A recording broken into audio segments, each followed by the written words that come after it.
Fala Fogão, tá começando mais uma edição do Radar Alvinegro aqui no canal, nessa quarta-feira, 4 de junho. Dia de Botafogo no Campeonato Brasileiro, no estádio Newton Santos, partida importante contra o Ceará. Mas nesse vídeo daqui, eu quero conversar com vocês sobre o portal que se abriu nesse dia 3 em relação a especulações, nomes vinculados ao Botafogo, uma profusão de atletas, de jogadores, de repente podendo chegar do gol ao ataque, teve de tudo. E é exatamente sobre isso que eu quero comentar aqui para vocês. Só que, claro, depois da vinheta.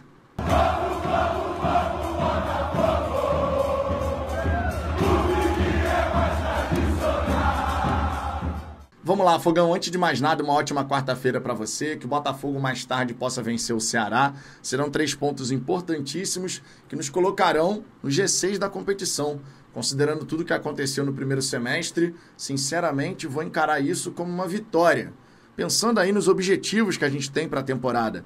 6 pontos da liderança, oitavas de final de Copa Libertadores, oitavas de final de Copa do Brasil. Estaremos vivos em todas as frentes. E justamente por isso, pensando em brigar por todas essas competições, que a janela de transferência se torna tão importante, especialmente com a situação do Igor Jesus, do Cuiabano, do Jair, partindo após a Copa do Mundo de Clubes rumo ao Nottingham Forest, fora outros jogadores que eventualmente podem vir a deixar o glorioso, como por exemplo o Gregory, muito se fala sobre o Al Rayyan. Só que antes de mais nada eu peço por gentileza que você deixe o seu like, a sua participação aqui no canal é sempre muito importante. Quando você deixa o like, o YouTube distribui melhor o conteúdo e, por consequência, mais torcedores passam a conhecer o nosso trabalho. Inscreva-se, clique no sininho para ativar as notificações, assim você vai ficar por dentro de todas as novidades e ainda vai nos ajudar a alcançar a marca dos 60 mil inscritos, super importante para a história aqui do canal. Essa trajetória que já vem desde 2020. Dito isso, vamos em frente. Olha, que portal foi esse que se abriu ontem, nesse dia 3? Irmão, do gol, passando pela zaga, indo para o meio, para o ataque, teve de tudo um pouco.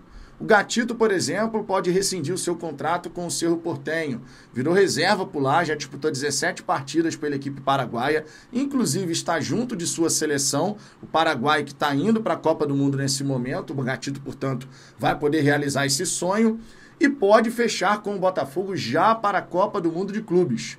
Lembrando que, nesse caso, o Gatito rescindiria o seu contrato com o Cerro Porteño e aí fecharia com o Botafogo.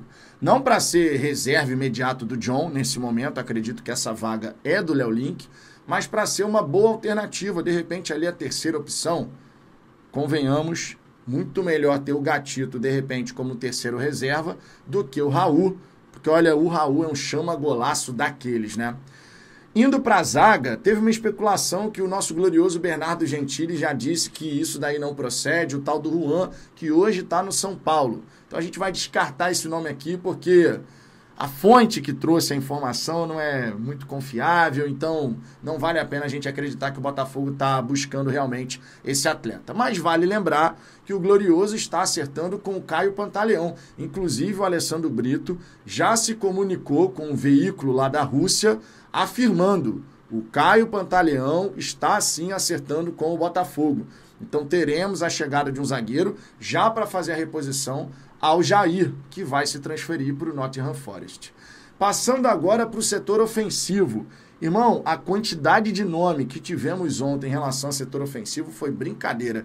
O Wellington Arruda falou a respeito do Rômulo, que joga na Turquia, atacante que passou pelo Atlético Paranaense e que lá no futebol turco, jogando por uma equipe pequena, o Göztepe, não sei se é assim que se fala, tá? Realmente não sei se é assim que se fala, mas fez 17 gols e deu 10 assistências. Está muito valorizado, inclusive lá para o futebol europeu, pode se transferir de repente para uma outra liga, mas o Botafogo demonstrou interesse. Se vai avançar para algo a mais, aí é uma outra situação. O Rômulo, que é atacante, né? Então poderia chegar para reforçar esse setor tão importante aqui no Botafogo, especialmente com a saída do Igor Jesus, mas também olhando para o Juan Cruz e para o Mastriani. O Elias Manuel, sinceramente, eu nem vou contar, porque eu estou na expectativa dele seguir caminho, né? Partindo lá para a Bélgica, para jogar no Molenbeek.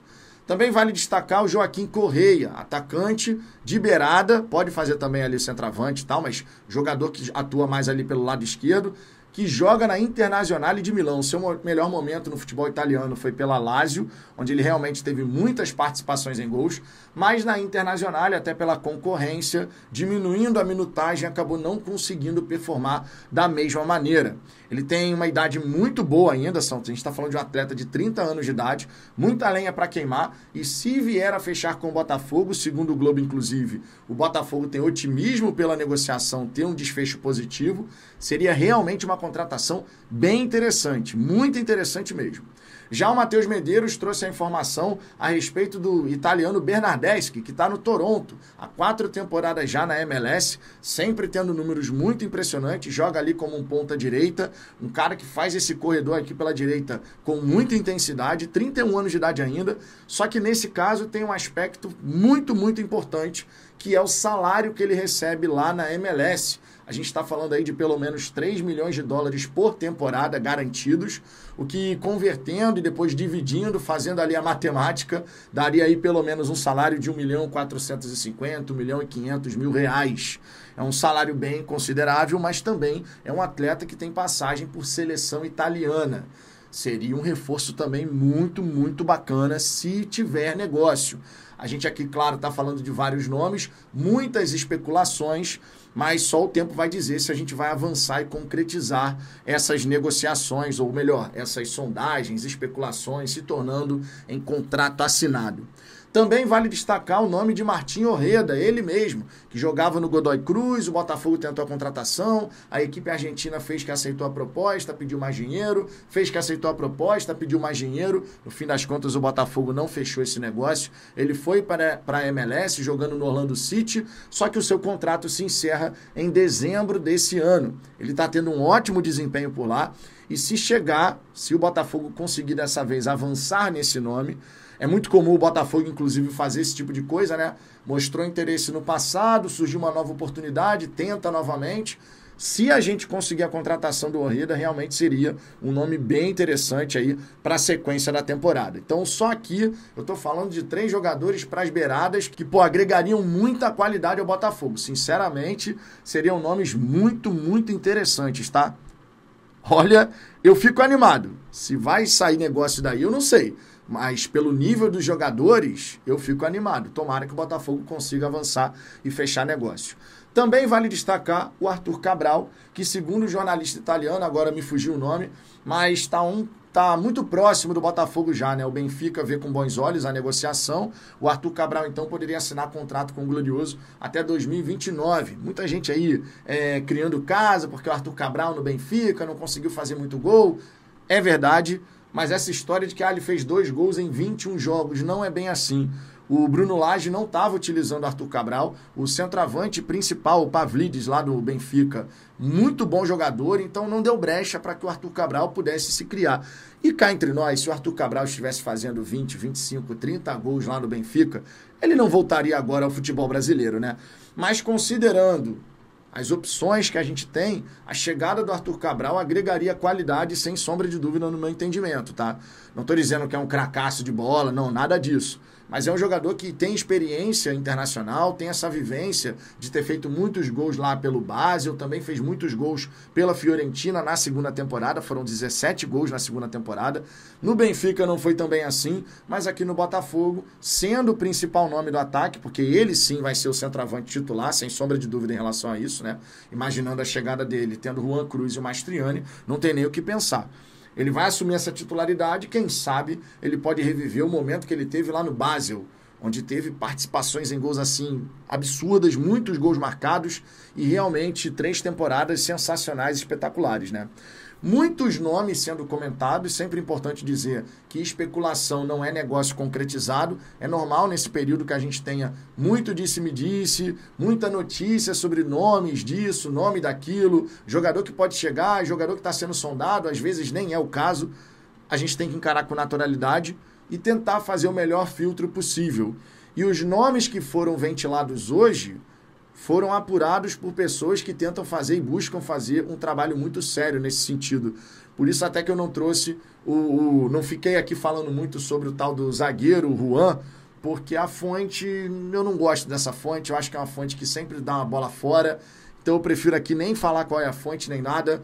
O Gentili já disse que essa parte não procede e a gente sabe que o Gentili tem um contato muito forte ali com pessoas importantes, né?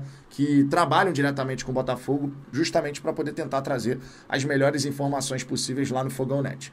Enfim, eram essas as informações, tem muita água para passar debaixo dessa ponte ainda. Essa janela agora do Mundial, ela é curtinha, vai até dia 10 de junho, mas é claro que o Botafogo está buscando também alternativas, pensando na sequência da temporada, a janela que abre no dia 10 de julho e que vai até dia 2 de setembro. E olha, espero de verdade que o Botafogo possa fechar a maior parte das negociações antes dessa janela de julho, porque quando a gente for enfrentar o Vasco lá em Brasília, o time do Botafogo já tem que estar com essas novas peças ali treinando pelo menos há 2 semanas, tá? Pelo menos há 2 semanas, ou no mínimo há 10 dias, para a galera rapidamente se integrar, começar a entender a dinâmica de treinamento, como é que a equipe se comporta, para a gente poder voltar muito forte do Mundial de Clubes.